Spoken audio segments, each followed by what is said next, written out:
all I thought about is just do the best you can. I mean, I don't like it when senior people complain. I always had a no whining sign. Suck it up and do the job. That's all it was, and I just go about the work, division by division, person by person, department by department, tech by tech. Try to build something great.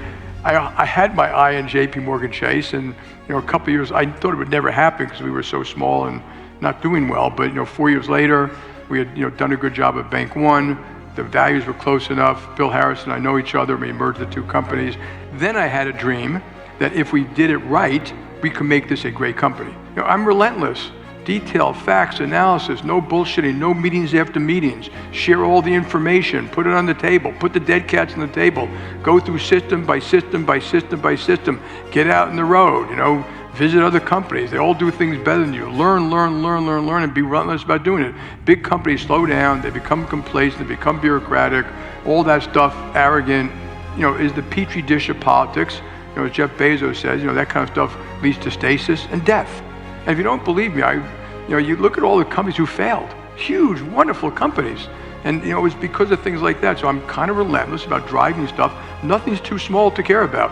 That's what management is. It's relentless attention to detail, getting strategy right, investing your capital, not being beholden to people. But the most important is that the people at the company can contribute to the best of their ability. They know that you, the boss, don't know everything.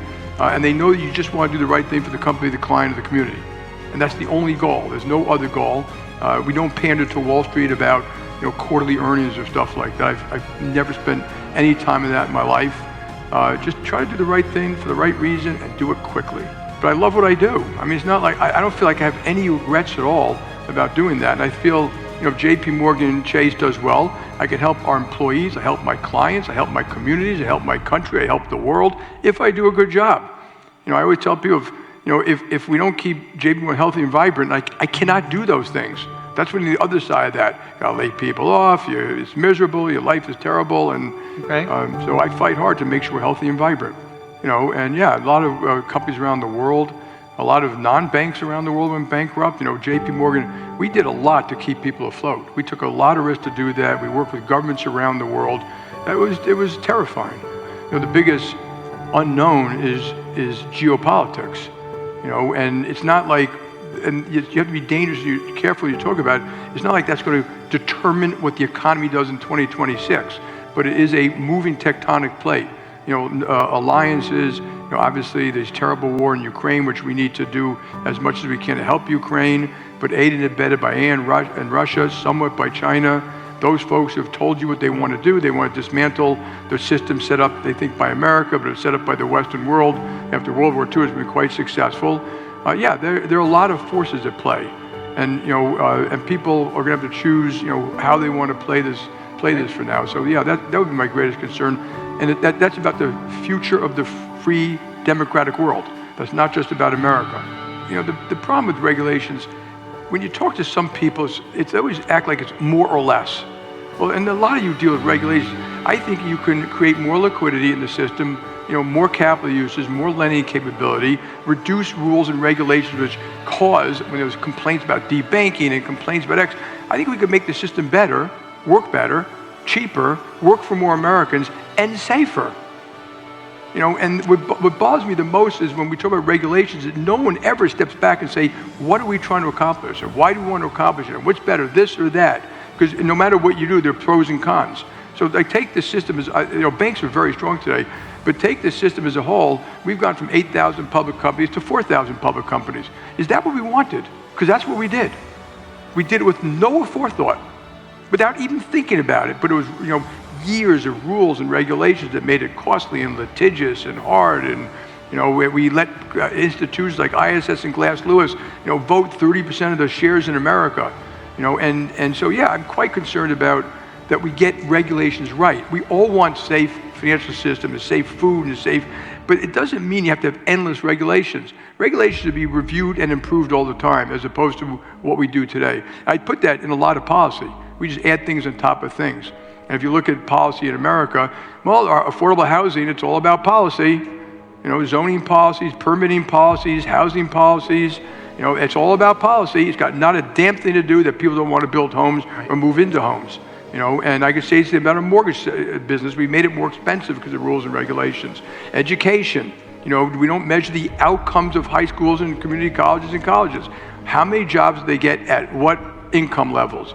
And we can do it. So look at work skills. We're going to need 200,000 welders. We need welding schools. So if government's going to have policy, you should have policy that aids and abets and incents and has the guardrails to create the right behaviors, not endless policies that slow things down.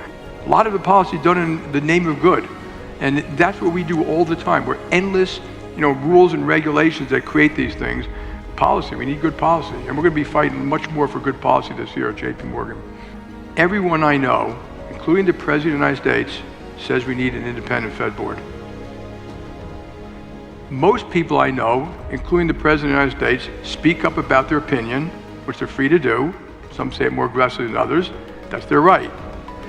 The question is only about when certain things take place, and think of lawsuits and stuff like that, does it chip away at that independence to some spectrum?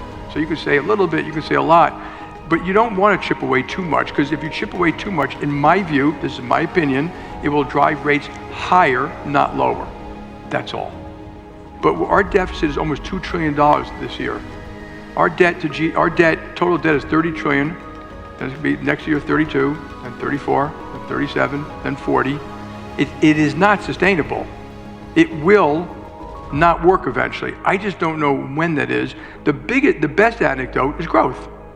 I mean, if you just model anything, growth will make up for it. And growth, I always tell people, good policy is free. Good policy is free, for God's sakes. Like, we already spent $800 billion in K-12. Stopping people from building stuff, it's free. It'll create jobs, it'll create productivity. And so, yeah, that I do quite worry about that. I think that when we have time. We have time to get the policy right, to grow the economy. You have to fight hard to make everything better all the time. And the first way you do that is you and your teams should read these things, like customer complaints, go to the call centers, go to the branch. I ask people at the branch, what's the biggest complaint you have? And sometimes they tell me, I say, why do we do that? Why would we do that? From opening, like I remember going in Chicago, it was freezing out, and the branch was supposed to open at 10, there's all day hanging out, it's 10, it's 10:01, and they finally open the rest. And they say, well, that's the rule. They can't open until 10. I said, when that little lady's next time, open the door. Give her a hot cup of coffee. So now I mandate, you gotta open the doors, which we better still be doing, by the way, 10 or 15 minutes ahead of time. I don't want to hear that crap. Treat people the way you want to be treated, and if our policies don't work, rewrite them. What would you like people to know the most about JPMorgan? If they walk away from here today, what would you like people to take back in their head about JPMorgan, about what it is, what it's done, or what it stands for? We will stand by good clients in thick or thin, that we always try to be better, that we are strong, but that strength is for you, that we want the community to be better, we want your companies to be better, we want the country to be better. We'll do our part making this a better world. And we do it with a forethought and with every sinew of our bodies to try to do the best we can. And we, God knows we make mistakes. We will say we made a mistake, we're sorry, and we'll fix it. That's what we'll do.